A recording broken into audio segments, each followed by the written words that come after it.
Hey everyone, welcome to my channel. My name is Kirsten. I am an expat and a travel consultant, and I help women transition into online freelancing work so that they can move abroad and live abroad.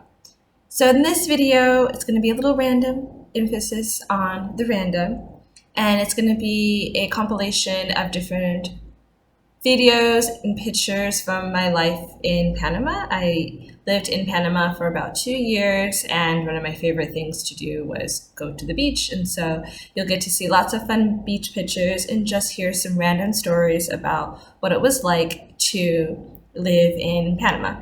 My channel focuses a lot on helping women on the practical side of moving and living abroad. So this video is just meant to show you how fun and freeing life abroad and how random and unexpected life can be when you live abroad.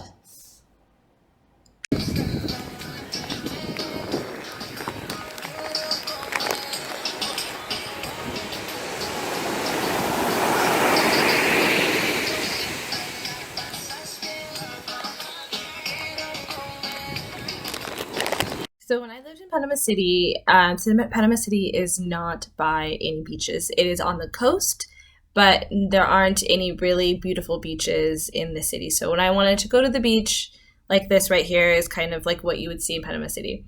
So when I would go to the beach, I would have to take a bus ride and do some walking in order to get to the beach. So, but it was totally worth it because it was black sand beaches. Almost no one was there the entire time I would go, and it was just such a beautiful escape from life and reality, and I felt like I was in heaven. So this is a picture of me in Santa Catalina where I surfed. This is not where I learned to surf. I learned to surf in Playa Venal, and I'll talk about that in a second. And contrary to popular belief, even though this board is huge and it makes me look like I'm some professional surfer, I am not. I am still a beginner, and the bigger boards are actually better for beginners like me. But Santa Catalina is a really great place.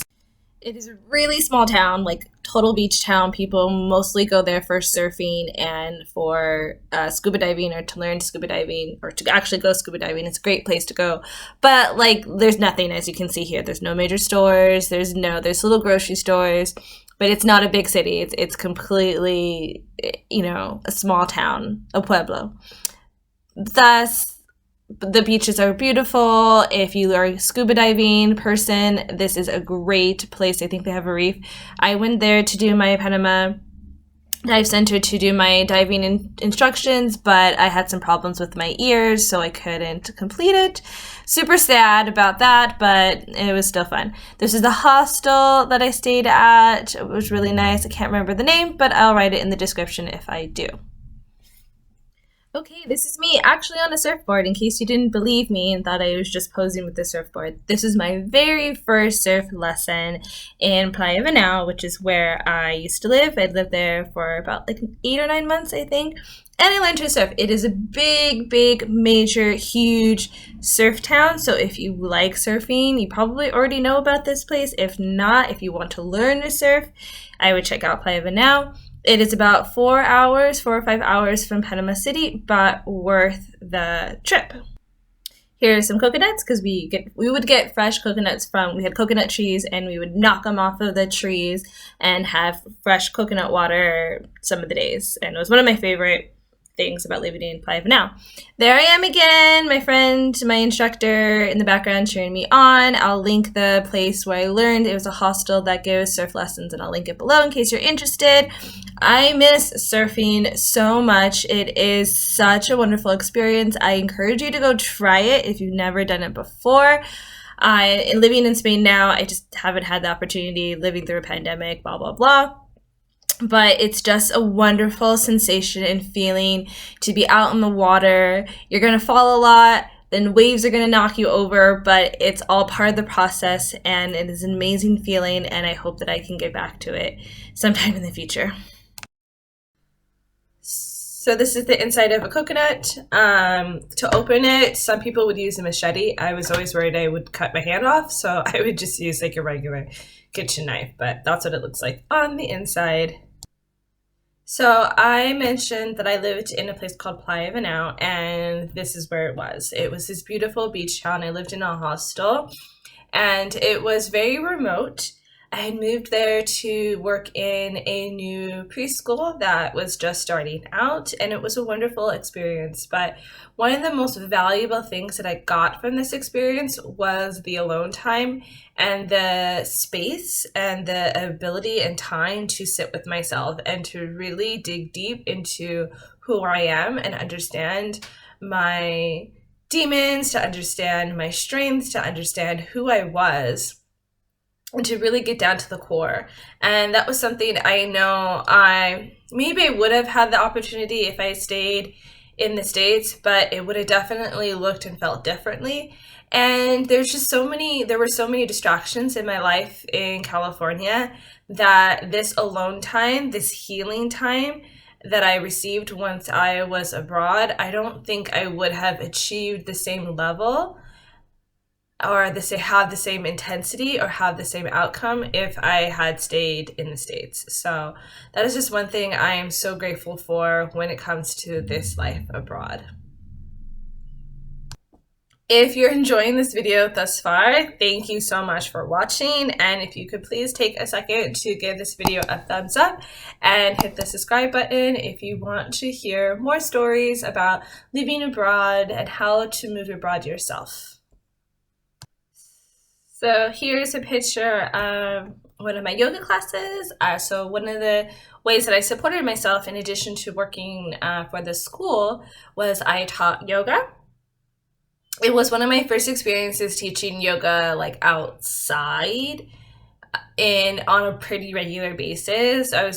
When I was in California, I was mostly teaching in yoga studios. Actually, when I moved to Panama City, that's when I started teaching like outside. I would do private classes on people's terraces, on balconies, and things like that. And then I moved to Venao and I started teaching for the hostel Selena, and then I also did individual classes, and it was a very reliable source of income and also really fun to be able to meet so many different people from all walks of life with all different abilities, and it was a great way to connect to people in a new way, and something that I will always cherish as part of my life abroad. This is a picture of me on my birthday. This was my 30th birthday, I believe. And my friend did a picture of the like pie that I'm holding. It doesn't look really pretty, but it tastes, because he made it when he was in a rush, and he made it a little bit last minute, but I appreciate it nonetheless. And it tasted so great. It's one of my favorite pies. It's called maracuya. And it's pretty much a passion fruit pie, and it is absolutely delicious. This is me getting a little bendy. Actually, I haven't done that posture in a long time, so I don't know if I can still do it to this day. But that was one thing I loved living in tropical environments. I just felt so bendy and flexy because of the humidity all the time. It was great. One of the things about Venal is that in this area in general is that occasionally there would be random places to discover and explore. So the place that I'm actually here was at this abandoned property. There sometimes people would like build properties and like run out of money and stop building them and they would leave them abandoned, and we would go and explore and just get these beautiful views of the ocean.